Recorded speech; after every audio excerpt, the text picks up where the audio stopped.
ఒకవేళ నువ్వు విశ్వాసిగా ఉండి ఇప్పుడే నువ్వు దేవునిలో ఎదుగుతున్నావా? అట్లయితే నీకు టైం దొరికినప్పుడు ఖచ్చితంగా బైబిల్ నువ్వు చదవాలి.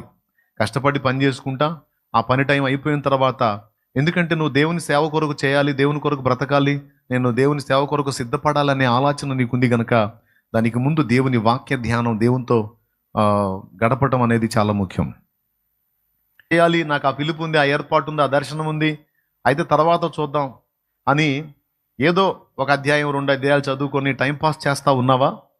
రేపు తీరా నిన్ను దేవుడు తన పని పిలిచిన తర్వాత నీకు వాక్యం అర్థం కాదు. వాక్యం ఎరగని నువ్వు దేవుని పని చేస్తే అది సఫలం కాదు.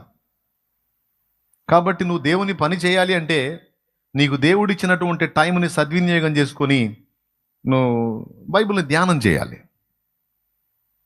ఇప్పుడు సేవకులు ఉన్నారు, సేవకి సిద్ధమవుతా ఉన్నారు. కొంతమంది సేవ చేస్తున్నారు.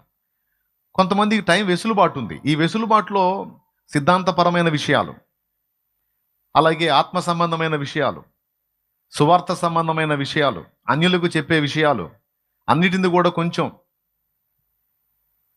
ధ్యానించి హృదయంలో భద్రపరచుకుంటే రేపు దేవుడు విరివిగా వాడుకుంటున్న టైంలో నీకు ఇబ్బంది కలగదు. అంటే టైం నీకు దేవుడు ఇచ్చాడు, ఖాళీ టైం. ఎందుకంటే నువ్వు ధ్యానించు, స్టడీ చేయి, నాతో సహవాసం చేయి, నేర్చుకో, అభ్యాసం పొందు, తర్వాత నేను నిన్ను వాడుకుంటాను. నీకు టైం ఇచ్చాడు, దాన్ని సద్వినియోగం చేసుకోవాలి నువ్వు.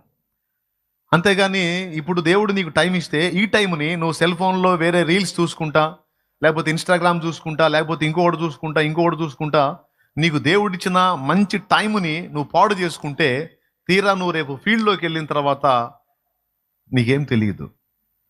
ఇక బోధిస్తే నువ్వు ఇన్స్టాగ్రామ్లో ఏం పొందావో అది బోధించాలి, లేకపోతే నువ్వు ఇతరత్ర రీల్స్ ఏం చూసావు బోధించాలి, లేకపోతే లోక చెత్త ఏది పోగేసుకున్నావు నీ హృదయంలో అదే బోధించాలి, ఇంక వేరేది ఏముండదు.